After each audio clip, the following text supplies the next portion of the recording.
let's talk about other news, and let's talk about a different running back instead. We have a bunch of smaller news carousel for this week. So Derrick Henry, first of all, Future Cowboy. the Chiefs and the Ravens are teams to watch for a landing spot for Derrick Henry this offseason. This is just reports that are coming out. Derrick Henry is a free agent and is expected to sign with a contender in the range of $5 to $6 million a year.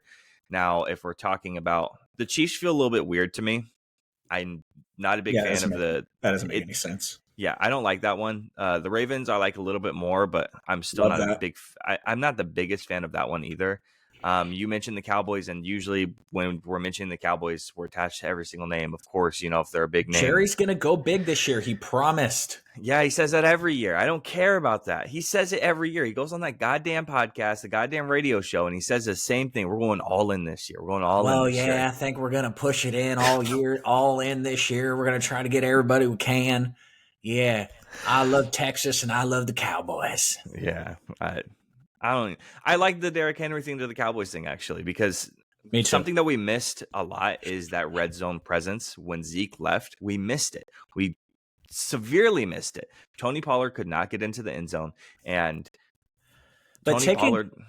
taking contract out of it, why do you not like Saquon? No, I like Saquon, but that's the thing. It's the contract thing. Okay. The money thing's always going to come to mind. It's how much money does Saquon want? But you're going to free up so much money when Micah goes to play for Dan Quinn. Yeah, all right. Now, listen, if he actually does leave, I'm going to sit here and say, it doesn't surprise me. Like, he made the comments before. That would be shocking. It would be shocking. It would be, because you don't see edge rushers, like big name edge rushers, go on the market like that. You don't see anybody go on the market because they just get the franchise tagged the hell out of them, and then they sign like Dak. Yep. When was the last marquee free agent coming off his rookie year contract that was available? Like marquee. It just does not happen. Yeah. No, it doesn't. And that's the thing. That's why if it does happen, again, I want to see how this next year goes. His attitude, how he plays. If he just doesn't seem like he cares, it would not surprise me for him to just turn around and be like, I don't want to play for the Cowboys. I don't really care to. I don't want to. I want to see how his attitude is for the coming year before I make a proclamation about what's going to happen. Again, It wouldn't surprise me, but it all depends on him and his attitude for the whole year. But with the Derrick Henry thing, I think it's to the Cowboys makes a lot of sense because of that red zone presence that we missed. To the Ravens, it does make some sense too. Can you think of any other, just off the top of your head, landing spots that Derrick Henry could be kind of rushing off to? He's made so much money the past couple of years, 13 million, 14 million, 13 million. He would have to sign for the Cowboys on like a 1 year, 3.4, 3.5. And that doesn't come. He's not signing that fresh out of, the beginning of the offseason. That's like week 3, week 4 of the preseason. He hasn't landed anywhere else. So I honestly don't think he's going to sign with a tier 1 contender. I don't think you're going to see him on the Cowboys or the Ravens or any of that. I think it's much more likely that you see him on a team like the Rams. Yeah, one of those teams that's a contender, but is not actually a contender. It might be a good change of pace for Philadelphia. There's a lot of places that DeAndre Swift is a free agent. And they lost the trust that Jalen had with Miles Sanders and the way they ran that read option, and then losing him. I think that was like big time for him. Yeah. But also I think a big wild card this offseason, and I know they have to do a lot of cap gymnastics, but I think the Chargers are going to try to go after everybody, especially with their new OC. I've been trying to say for a couple of months now that Greg Roman was out there, and somebody that I think is a weird fit with Justin Herbert personally, because I think Herbert's more of a pocket passer. You can go 5 wide, and that's really not Greg Roman's bag. I thought the Bears should have fired their head coach, and whoever was the head coach of the Bears should hire Greg Roman there. Yeah. Justin Fields, Caleb Williamson, etc. But I think the Chargers are a big wild card. But I think that Derrick Henry is going to stick it out, and he's going to try to get a $10 million, $9 million, $11 million contract. And if the league tells him, hey, you're not worth that anymore, then we'll see. Yeah, no, I agree. And when talking about the Chargers too, that's why I think Brock Bowers to the Chargers makes a lot of sense. Is Greg Roman specifically. Brock Bowers, Chargers, makes a lot of sense. Draft stuff. I mean, Greg Roman likes those tight ends, man, and they're going to need one. And the thing is, too, is in a secure target. And if we're talking about the Chargers and clearing cap space and stuff, Mike Williams is probably gone. Joey Bosa is probably gone. Khalil Mack might be gone, or Joey Bosa might be extended, restructured, something.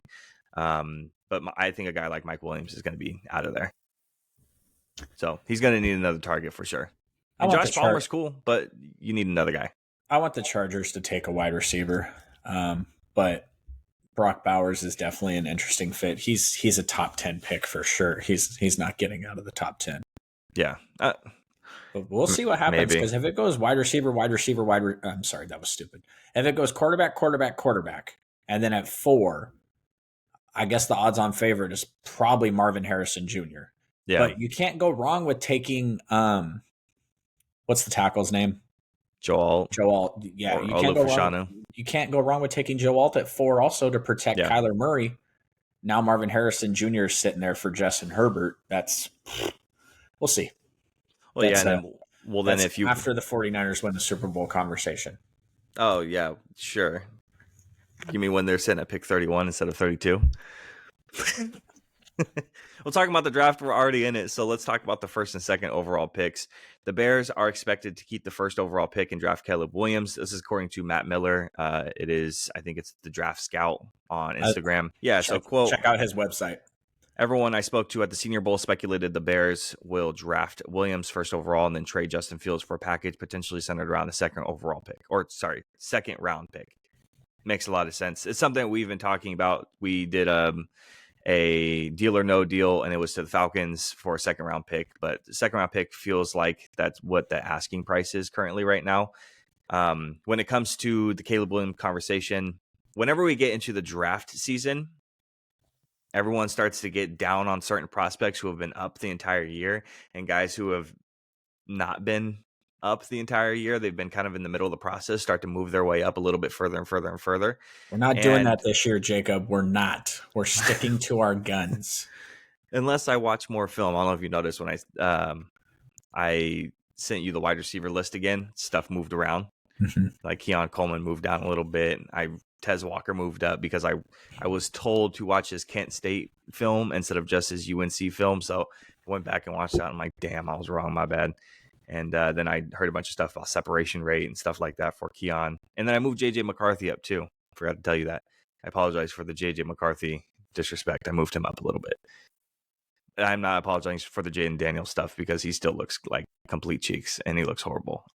So you're a certain person that you're close to thinks that the Patriots have trade pick number 3 to the Bears from Justin Fields. That's his going theory. Yeah, I've heard him talk about the first round pick for Justin Fields thing. Maybe the second round, 3rd pick that they have for Justin Fields. The Patriots are so weird. It's such a wild card thing because they don't have the stalwart of their organization that's been there for 20 years. But I would tell you if it was still Bill Belichick sitting there, I would have J.J. McCarthy going there, number 3, or Bo Nix. But maybe they just want to go Jaden because they already went chalk last time with Mac Jones and it ended up terribly. So, yeah, and I like the conversation that we're having. It's always picks 3 on. 1 and 2 feel like solidified.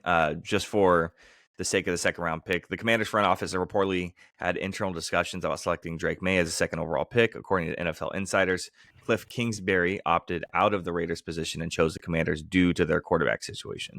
And he's certainly not picking the quarterback situation because of Sam Howell. So the second overall pick is a big selling point for any of the coaching opening positions there, the OC, the head coach. That's why guys would want to go over there, that and then the large amount of cap as well. So seems pretty solidified that it's Caleb 1, Drake 2, which I'm fine with. I'm totally okay with. I like Drake May a lot. I have no jittery, oh no, it's a quarterback from UNC type Mitch Trubisky type stuff.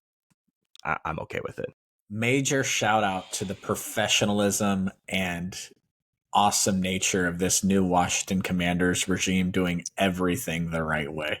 Oh yeah, a little backstory for the viewers. Me and Jacob disagree on the Washington Commanders handling of the Ben Johnson situation with the Lions offensive coordinator. So I'm team Washington Commanders and he's team Ben Johnson. So that's where that came from. Yeah, and we're going to talk about it at the end of this smaller Stay news tuned. segment. Yeah, for sure. But what I do like about the whole draft segment is I think, because some people say the draft starts at 3, some people say it starts at 4. I don't know if, do you think that the third overall pick is kind of solidified as a quarterback right now? Is it solidified as Jaden Daniels? I mean, we hear the talk every year of the quarterbacks, and it feels like in the past like 2 years of quarterbacks, guys who we thought were going to go higher have dropped down the board significantly when the draft actually starts. We've seen like Will Levis. Will Levis, was supposed to be somewhere around the 15 to 25 range, and he drops out of the first round completely. So do you think that the league thinks highly of Jaden Daniels enough to select him third overall? Because I think there's a real actual conversation to be had for Marvin Harrison Jr. at third instead of at fourth to the Cardinals. I think that barring a trade in the top 3, it's solidified as quarterback. I don't believe the Jaden Daniels thing.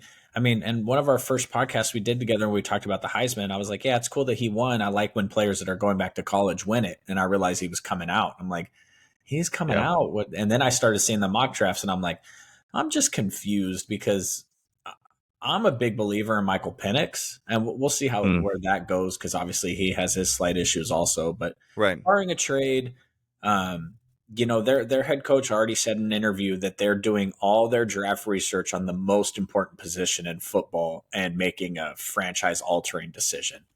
Right. So outside of trading back, certainly nobody is trading up for Jaden. That's definitely not happening. I don't think so. So outside of trading, but the thing is you don't trade a ton of draft capital to move up to number 3 to select a wide receiver. Especially, I love Marvin Harrison Jr., but it's not Julio Jones. It's not Calvin Johnson. Like it's been quite a while since there was just a true blue top 3 stud of a wide receiver that everybody knew was going to be. Nobody's trading up for that. You don't trade up for a tackle. I love Joe Alt. He's awesome, but you don't trade up to 3 for a tackle. So yeah, I think the furthest you could say about when it comes to Marvin Harrison Jr., it's like, oh, this is the best since. We're not going to say Julio or Calvin, like you said. I mean, you can go best since Jamar Chase. You can go back to then. I think Marvin Harrison could be Jamar Chase, but Jamar Chase, yeah, I love Marvin Harrison Jr., so I'm not going to do that here. But I just think you're not I don't think you're trading up for that. I don't think you're trading draft capital up for that. No, for sure. Now, if the Patriots can drop back and they can add, if the thing is I'm a big believer in drafting the player you want. I don't care about positional value unless you're taking Cole Strange in the first round. I don't agree with that. I think I had him mocked to the Niners in the 4th round. But if you can trade back, if you believe Michael Penix is the guy, if you believe Bo Nix is the guy, if you believe JJ McCarthy is the guy, great. Trade back, grab whoever you can, but just realize that you're not going to have a ton of clamoring. If the Commanders put the number 2 pick on the block, everybody calls, except for the teams with quarterbacks, right?